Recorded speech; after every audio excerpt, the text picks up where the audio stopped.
굉장히 상투적인 말인데요. 이 말을 또 한번 해야 될 때가 왔습니다. 정말 다사다난했던 한 해였고 이 한 해를 마무리하는 그런 시점에 와 있습니다. 마무리를 아름답게 하는 것이 새로운 시작을 하는 것이다 라고 어떤 사람이 이야기했다라고 합니다. 마무리가 굉장히 중요한 거예요.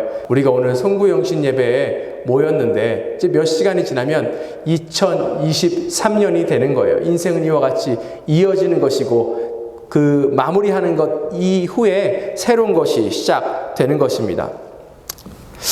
새로운 것을 시작하는 것을 원하는 사람들이 있습니다.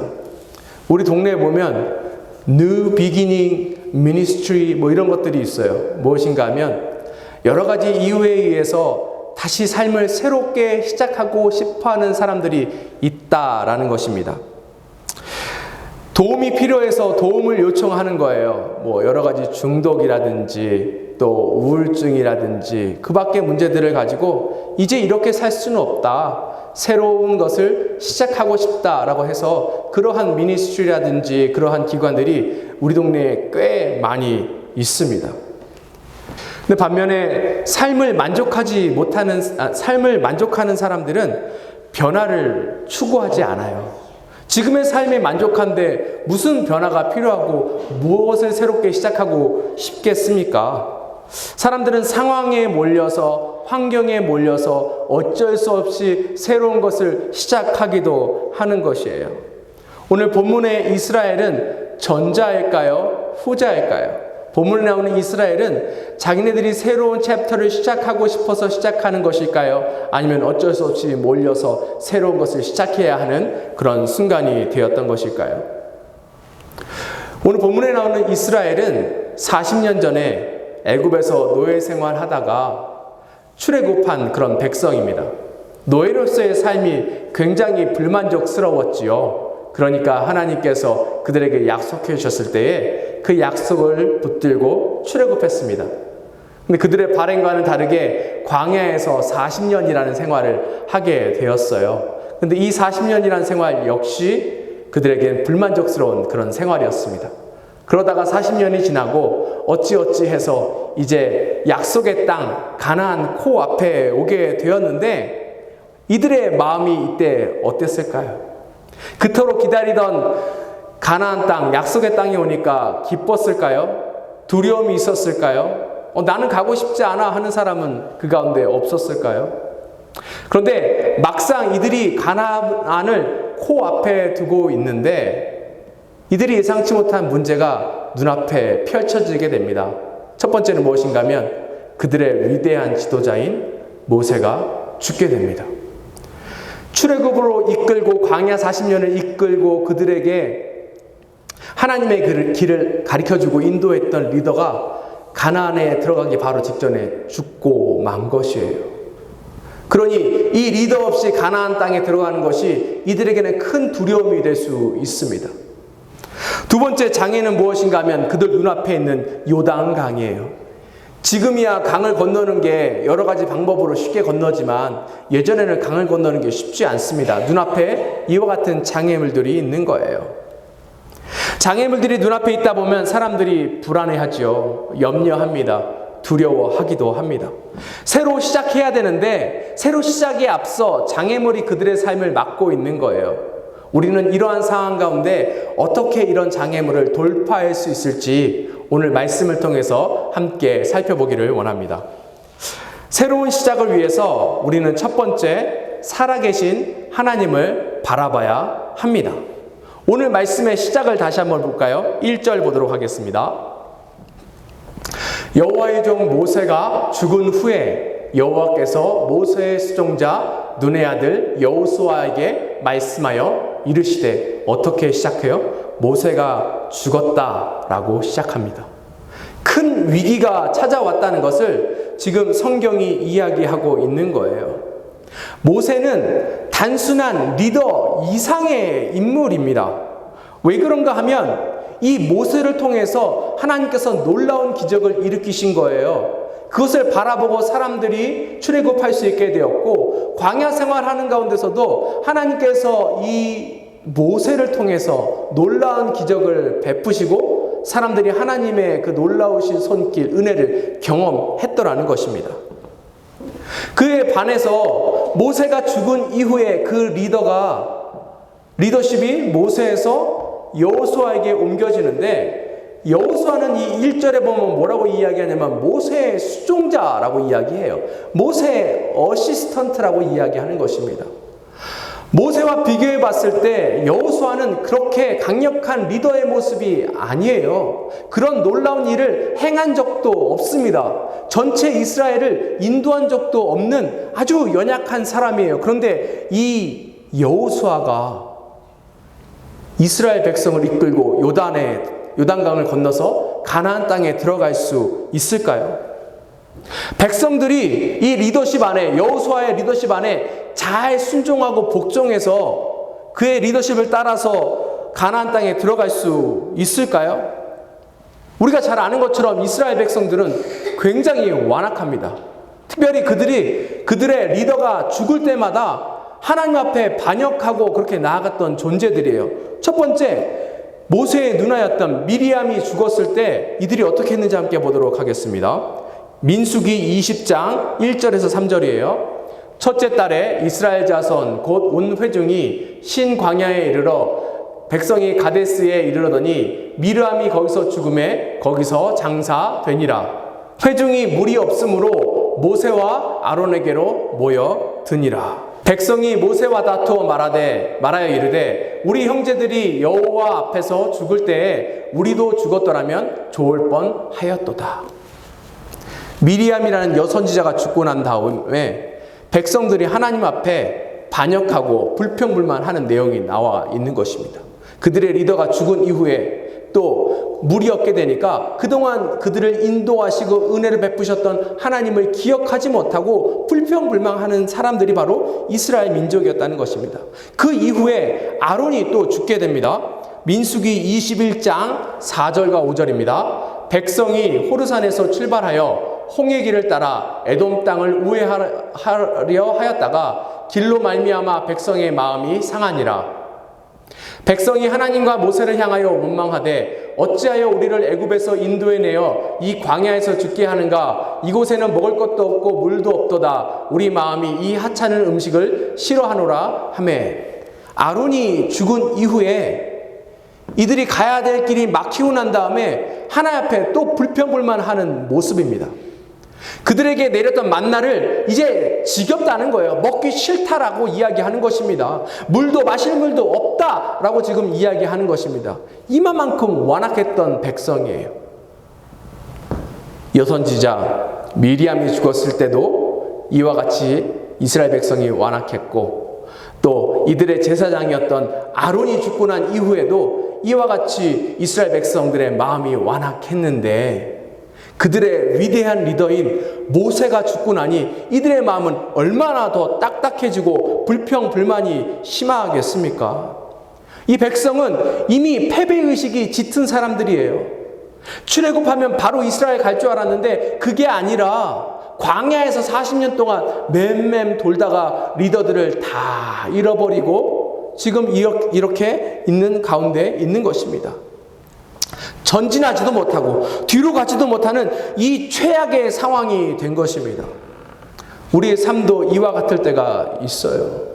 무언가 새로운 것을 꿈꾸고 우리 인생에 조금 핑크빛 무엇인가 보인다고 느낄 때에 여러 가지 문제가 갑자기 생겨서 앞으로 나아가지도 못하고 뒤로 물러서지도 못할 때가 얼마나 많은지 모르겠습니다. 최악의 상황일 때가 이렇게 있는 거예요.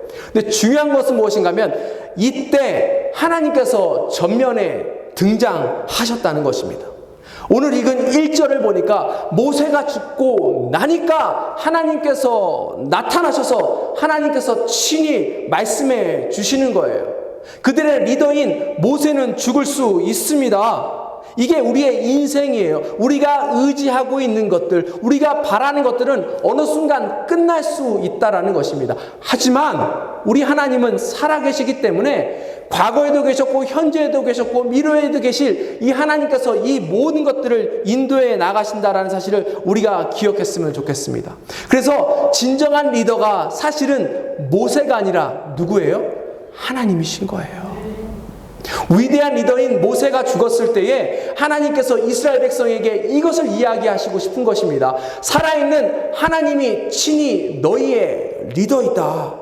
다른 곳을 바라보지 말라라고 이야기하시는 것입니다.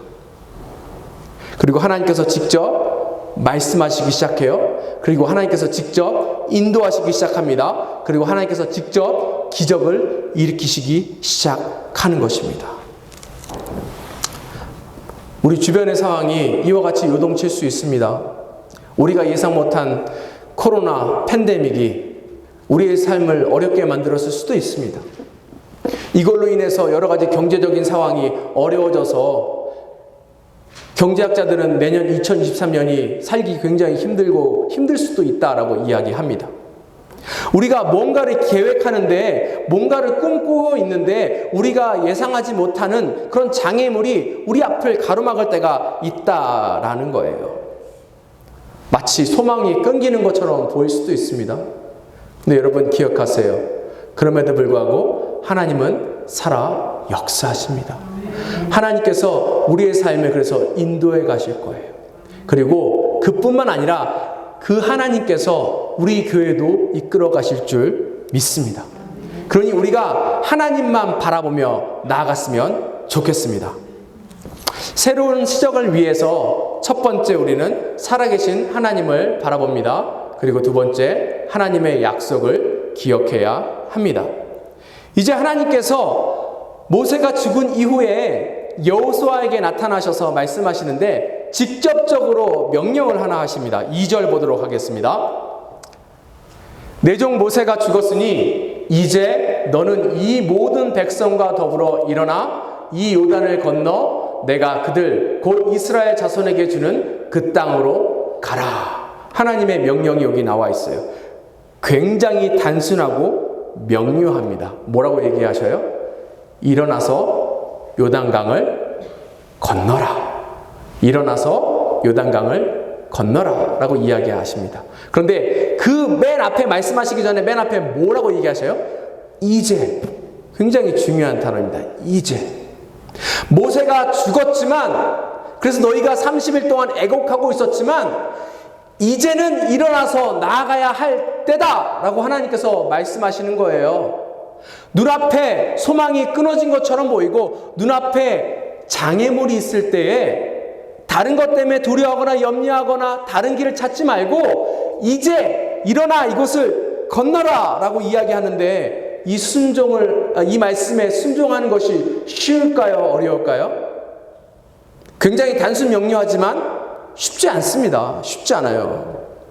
왜 그런가 하면 그럼에도 불구하고 여전히 이스라엘 사람들의 마음속에는 그들의 위대한 리더이고 영원한 리더인 모세가 죽었습니다. 그들을 인도하여 나아갈 사람이 이제는 없다라고 생각하는 거예요. 또 어려운 이유가 무엇인가 하면 가나안 땅에 들어가야 하는데 가나안 땅에는 지금 누가 살고 있습니까? 가나안 사람이 살고 있는 거예요. 이 가나안 사람들은 이 광야 생활하고 있는 이스라엘 사람들에게 트라우마입니다. 상처예요. 왜 그런가 하면 바데스라는 광야에 이 출애굽한 이스라엘이 머물렀을 때에 각 지파에 그 대표를 보내서 가나안 땅에 정탐하게 하죠. 그래서 12정탐꾼이 들어갔다가 나왔을 때 보고하는 것이 무엇인가 하면 정말 하나님께서 말씀하신 것처럼 그 땅은 젖과 꿀이 흐르는 땅이다 라고 이야기합니다. 근데 거기서 멈췄으면 좋은데 그 다음에 악평을 하게 돼요. 민수기 13장 33절 보도록 하겠습니다. 거기서 네피림 후손인 아낙 자손의 거인들을 보았나니 우리는 스스로 보기에도 메뚜기 같으니 그들이 보기에도 그와 같을 것이니라. 무슨 얘기예요? 가나안 사람들은 큰 거인과 같고 자신들은 메뚜기와 같다라는 거예요. 무슨 얘기입니까? 그래서 가나안 땅에 들어가는 것이 어려울 것 같다라고 이야기합니다. 이스라엘 백성들이 이렇게 정탐하고 와서 악평하는 바람에 40년 동안 광야에서 맴맴 돌고 악평했던 그 제너레이션이 그대로 광야에서 다 죽게 됩니다. 지금 가나안 땅에 들어간 그 세대는 뉴 제너레이션이에요. 그런데 그럼에도 불구하고 이들은 이 앞 세대인 그 부모 세대를 통하여서 이 모든 얘기를 들었잖아요. 그러니까 이것 자체가 트라우마이고 상처라는 거예요. 가나안 땅에 들어가면 거인과 같은 사람들이 버티고 서 있을 것이고, 정말 현실적으로 보면 그들을 이기고 그 땅을 차지할지 안 차지할지도 모르는 상황 가운데 있는데, 또 자칫 잘못 이야기하면 앞의 세대가 겪었던 것처럼 또 하나님의 진노를 사서 언제 끝날지도 모르는 광야 생활을 또 해야 되고, 굉장히 이러지도 못하고 저러지도 못하고 하는 상황이 처해 있는 것입니다. 과거의 상처가 과거에 머무는 것이 아니라 현재로 이어져서 현재의 큰 장애물이 되어 있다라는 거예요. 이스라엘이 이와 같이 생각했을 거예요. 우리가 정말 이길 수 있을까? 정말 그 땅에 들어갈 수 있을까? 그 땅을 얻을 수 있을까? 그런데 하나님께서 뭐라고 이야기하셔요? 2절 다시 한번 보도록 하겠습니다. 내 종 모세가 죽었으니 이제 너는 이 모든 백성과 더불어 일어나 이 요단을 건너 내가 그들 곧 이스라엘 자손에게 주는 그 땅으로 가라. 여기서 하나님의 약속이 보입니다. 여기서 하나님께서 뭐라고 얘기하셔요? 내가 주는 땅으로 가라. 여기서 우리말 성경에서는 이 뉘앙스가 잘 살아있지 않은데, 원어인 히브리 성경을 보면 여기 내가라는 곳에 강조점이 있습니다. 이 나는 누구예요? 하나님이에요. 하나님이 말씀하시는 거예요. 내가 주었다. 내가 줄 땅으로 너희가 가라. 너희가 가기만 하면 이 모든 것들을 얻을 수 있으니까 염려하지 말고 가라 라고 지금 하나님께서 말씀하여 주시고 있는 것입니다.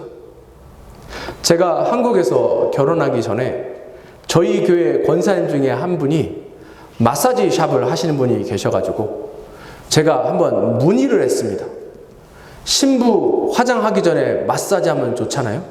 그래서 제 아내 그 결혼하기 전에 마사지 해주고 싶어서 여쭤봤더니 그 권사님께서 그냥 와서 받으라고, 그리고 신랑도 같이 받으라고 이렇게 이야기해 주시면서 며칠 몇 시까지 와라 이렇게 이야기하셨어요. 그런데 여러분 잘 아시는 것처럼 제가 굉장히 소극적인 사람입니다. 부끄러움도 잘 타요.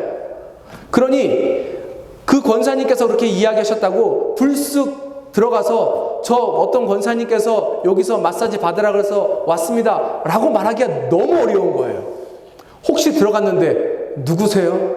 저는 그 메시지 못 받았어요 하면 민망하잖아요. 그러니까 이런 것들이 너무 힘든 거예요. 그래서 그 가게에 아내 손을 잡고 올라갔는데 그 문을 열지 못하고 그래서 전화를 했습니다. 전화를 하니까 권사님 뭐라고 하시냐면 들어가면 해줄 거라고 내가 얘기해 놨다 이렇게 이야기했습니다. 근데 그 말이 얼마나 힘이 됐는지 그 내가 이야기해 놨어 라는 이 약속을 붙들고 담대하게 들어갔습니다. 그리고 마사지를 잘 받았죠. 내가 이야기해 놨어. 이게 얼마나 큰 힘인지 모릅니다.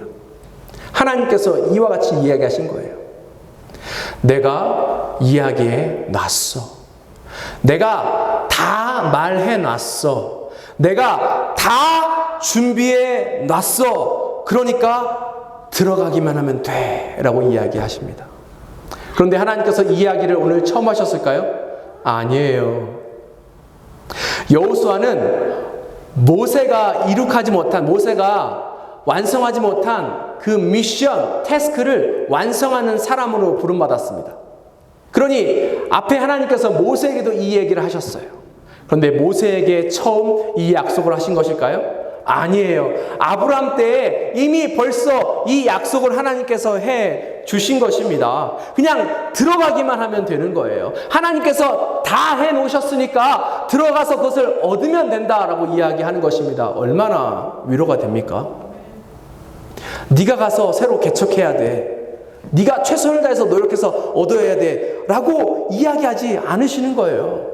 네가 가서 죽도록 고생해야 이것을 얻을까 말까 하다라고 하는 것이 아니라 주신 것을 가서 받으라 라고 말씀하신 것입니다. 하나님께서 우리에게 이와 같은 약속을 주셨어요. 특별히 우리 교회에게 이러한 약속을 주셨습니다. 언제 주셨어요? 36년 전에 주신 거예요. 이 땅에 하나님의 특별한 계획과 목적을 가지고 하나님께서 제일심내교회를 라스베가스 가운데 세우셨습니다. 그동안의 36년의 세월이 그냥 항상 기쁘고 즐거웠던 시절은 아닐지도 모르지만 우리가 그 가운데 ups and downs 있었을지 모르지만 그럼에도 불구하고 이 교회를 향한 하나님의 약속은 그대로 머물러 있는 거예요. 하나님께서 우리 교회를 통해서 하시고 싶은 일이 무엇일까요? 우리 교회를 통해서 이 땅에 잃어버린 많은 백성들을 위로하시길 원하시는 것입니다. 이 말세 시대에 구원의 방주로서의 역할을 하기를 원하시는 거예요. 우리가 이때에 나아갈 것은 무엇입니까? 하나님께서 이미 다 준비해 놓으셨어요. 하나님께서 다 말씀해 놓으셨다는 것입니다. 우리는 이제 일어나서 뭐 해야 돼요? 건너가면 됩니다. 일어서서 나아갈 때에 우리가 승리할 수 있는 거예요. 우리의 힘과 우리의 지혜와 우리의 노력으로는 할 수 없습니다. 그것으로 할 수 있는 부분이 아니에요. 그런데 하나님께서 함께 하시니 이 모든 것들이 다 되어 있다라고 하나님께서 우리에게 약속해 주십니다. 우리가 이 모든 것들을 담대히 누리며 나아갔으면 좋겠습니다. 세 번째, 하나님의 말씀을 신뢰합니다. 그런데 이 이스라엘 앞에 또 하나의 장벽이 있습니다. 그것은 무엇인가 하면 지리적인 장벽이에요. 지금 이 이스라엘 앞에, 눈앞에 무엇이 있다고요? 요단강이 있습니다. 근데 이 요단강의 이름인 이 요단이 어떤 단어에서 파생되냐면 비탈지다라는 단어에서 파생된 거예요. 그걸 통해서 알 수 있는 것은 무엇인가 하면 요단강이 흐르는 지역은 비탈길이라는 거예요. 굉장히 이게 스티프한 곳입니다. 그리고 지금 이 이스라엘이 이 요단강 앞에 왔을 때가 언젠가 하면 방금 전에 이른비가 내린 바로 직후예요. 그러니까 물이 굉장히 불어 있는 것입니다. 양쪽에 계곡이 이렇게 있고 아주 스티프한 거예요. 거기에 물이 가득 차니까 뭐 어느 곳은 건너기 쉬울지 모르지만 또 어느 곳은 굉장히 깊고 물살이 빠른 곳도 있는 거예요. 지금 하나님께서 이곳을 건너라 라고 이야기하십니다. 어떻게 건널까요? 지금도 다른 장비 없이 강을 직접 사람이 건너가는 것은 굉장히 힘이 듭니다. 근데 지금 한두 사람이 건너는 거예요? 아니에요. 전쟁을 치르러 이스라엘이 광야로 들어가는 것입니다. 이스라엘이 가나안 땅으로 들어가는 것입니다. 이때 이스라엘의 군사 수가 몇 만이에요? 60만이 넘어요. 그럼 이 60만이 넘는 대군이 이 강을 건너가는데 이것이 쉬운 일이 아닌 것입니다. 가나안 땅에는 누가 살고 있다고요? 가나안 사람들이 살고 있어요. 그런데 이 가나안 사람들이 이스라엘 민족이 가나안 땅을 향해서 오고 있다는 사실을 알았을까요? 몰랐을까요? 알고 있습니다. 여호수아 2장 9절 말씀 함께 보도록 하겠습니다. 말하되 여호와께서 이 땅을 너희에게 주신 줄을 내가 아노라. 우리가 너희를 심히 두려워하고 이 땅 주민들이 다 너희 앞에 간담이 농나니. 누가 얘기한 거냐면 라합이라는 여인이 이야기한 것입니다. 이스라엘이 가나안에 들어가기 전에 이 여호수아 2장에서 정탐꾼들을 다시 한번 보내는데 그 정탐꾼을 맞이한 라합이 지금 이야기하고 있는 거예요. 이것을 통해서 알 수 있는 것은 뭐예요? 가나안 땅 사람들이 이스라엘이 오고 있는 것을 알고 있다는 거예요. 그리고 이 이스라엘을 굉장히 두려워하고 있다는 사실입니다. 왜 두려워할까요? 하나님께서 이 이스라엘과 함께 하신다는 사실을 이 가나안 사람들이 알고 있기 때문에 그런 것입니다. 그럼에도 불구하고 강을 건너는 것은 굉장히 위험합니다. 지금 가나안 사람들이 이스라엘이 오고 있다는 것을 뻔히 아는데 이스라엘 군사가 강을 건너고 있어요. 이것은 가나안 사람들에게 있어서는 이스라엘을 이길 수 있는 아주 좋은 찬스입니다. 앞에 말씀드렸죠. 양쪽에 이렇게 큰 계곡이 있어요. 그런데 이스라엘 사람들이 이 계곡을 내려와서 물을 건너고 있어요. 그러면 다시 건너서 위로 올라가야 되는데 이 위에 누가 있는 거예요? 가나안 사람들이 있는 거예요. 얼마나 가나안 사람들 눈앞에 봤을 때는 유리한 지금 상황에 처해 있는 것입니까? 이와 같은 어려운 상황에 있는데 하나님께서 건너라 라고 이야기하셔요. 다시 한번 2절 볼까요? 내 종 모세가 죽었으니 이제 너는 이 모든 백성과 더불어 일어나 이 요단을 건너 내가 그들 곧 이스라엘 자손에게 주는 그 땅으로 가라. 이제 일어나서 건너가라 라고 이야기하십니다. 여기에 하나님께서 지금 이 이스라엘의 처한 상황을 모르실까요? 아셔요. 이스라엘 군사들이 이 요단강을 건너가는 것이 위험한 상황을 하나님께서 모르실까요? 아셔요. 다 아시는데 하나님께서 왜 건너가라고 말씀하실까요? 그것은 무엇인가 하면 믿음을 가지라는 거예요. 이 믿음을 가지라 하는 이유가 무엇인가 하면 이 믿음을 가질 때 비로소 그들 앞에 있는 한계를 넘어갈 수 있다라는 것을 말씀하시는 것입니다. 너희가 지금 좌절하느냐? 너희가 지금 낭망이 하느냐? 너희가 소망이 끊어졌다고 이야기하느냐? 그런데 거기에 머무르지 말고 그 한계를 넘어가라. 이게 바로 하나님께서 이스라엘에게 하시고 싶은 말씀이고 또한 우리를 향한 하나님의 마음이시기도 합니다. 하나님께서 무모하신 분이에요? 아니에요. 하나님 무모하신 분이 아닙니다. 이미 이스라엘은 광야 생활을 통하여서 하나님 어떤 신분인지 다 경험했어요. 물이 없는 곳에서 물이 나게 하시고 먹을 것이 없는 곳에서 먹을 게 있게 하시는 분입니다.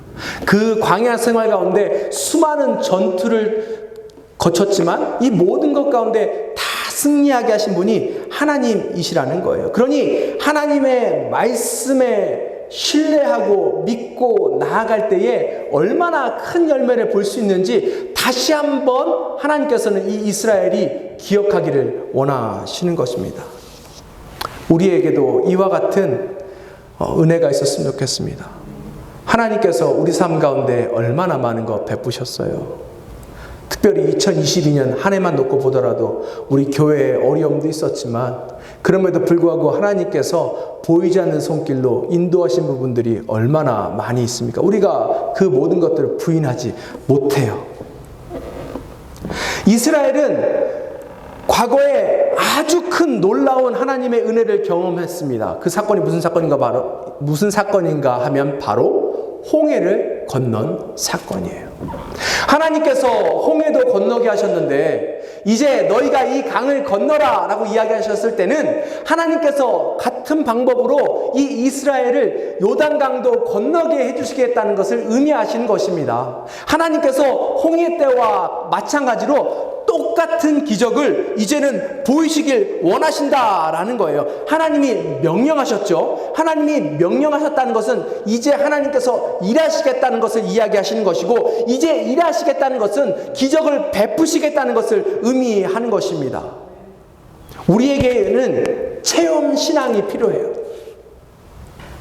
우리 하나님은 우리가 매일매일 만나고 경험해야 하는 분입니다. 우리가 매일매일 만나고 경험하고 체험할 때 비로소 우리의 믿음이 자라나게 되어 있는 거예요. 그런데 우리가 어떻게 하나님을 체험할 수 있습니까? 어떻게 하나님과 함께 동행하며 나아갈 수 있어요? 하나님 말씀을 듣고 그 말씀에 순종하며 나아갈 때라는 것입니다. 승리의 열쇠가 어디에 있는 거예요? 하나님 말씀을 믿고 따르고 순종할 때라는 것입니다. 가끔 하나님 보시면 우리를 극단적으로 몰아가실 때가 있어요. 상황과 환경을 꽉 잡으시고 뒤로도 못 가고 앞으로도 못 가고 그래서 그 자리에 옴싹달싹 못하게 하실 때가 있어요. 가끔 그러면은 하나님 앞에 불평스러운 마음 생깁니다. 하나님 조금 좋은 방법으로 쉬운 방법으로 재밌는 방법으로 하나님 인도해 주실 수 있는데 왜 이렇게 매번 힘들고 어렵게 우리를 한 곳에 몰아넣고 옴싹달싹 못하게 하십니까? 가끔 하나님 너무한 거 아니에요 라고 우리가 이야기할 때가 있는데 다른 관점으로 보면 그것은 하나님께서 이제 곧 일하시겠다는 사인입니다. 하나님께서 직접 일하시겠다고 말씀하시는 그 사인이라는 사실을 우리가 기억했으면 좋겠어요. 그러니 우리에게 지금 필요한 것은 뭐예요? 결정하는 거예요. 하나님의 음성을 듣고 따르기로 결정하는 것입니다. 우리가 그 결정하고 한 걸음 발을 띄기 위해서 결단하는 거예요. 그리고 한 마음 한 뜻으로 그 길 따라 진행하며 나아가는 것입니다. 하나님께서 2023년에 우리 교회에게 큰 일을 행하실 것입니다. 이제 우리가 어쩔 수 없이 우리 의지와 상관없이 움직여야 할 때가 되었어요. 왜 이렇게 꼭 하나님 하셔야 되는가? 라는 질문이 있을 수도 있고, 이게 하나님 뜻이 아닌데 우리가 억지로 이렇게 해야 하나? 라는 그런 생각이 들 때도 있습니다. 이런 어려움이 생기는 것은 우리가 마귀를 대적하고 나아갈 때니까 강력하게 기도하고 대적만 하자라고 생각할 수도 있는 거예요.